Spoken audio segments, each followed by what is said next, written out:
قال يا موسى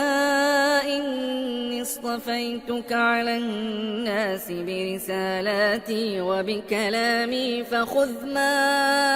آتيتك وكن من الشاكرين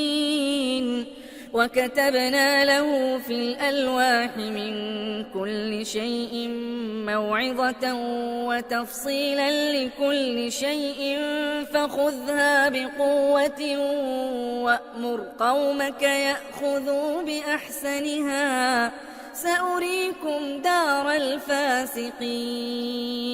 سأصرف عن آياتي الذين يتكبرون في الأرض بغير الحق وإن يروا كل آية لا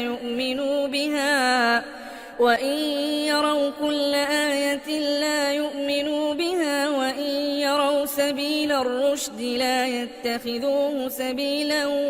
وإن يروا سبيل الغي يتخذوه سبيلا ذلك بأنهم كذبوا بآياتنا وكانوا عنها غافلين والذين كذبوا بآياتنا ولقاء الآخرة حبطت أعمالهم هل يجزون إلا ما كانوا يعملون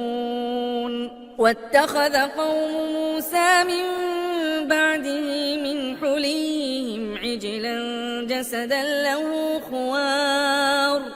ألم يروا أنه لا يكلمهم ولا يهديهم سبيلا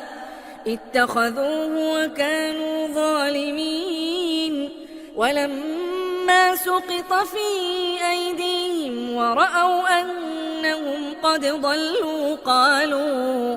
قالوا لئن لم يرحمنا ربنا ويغفر لنا لنكونن من الخاسرين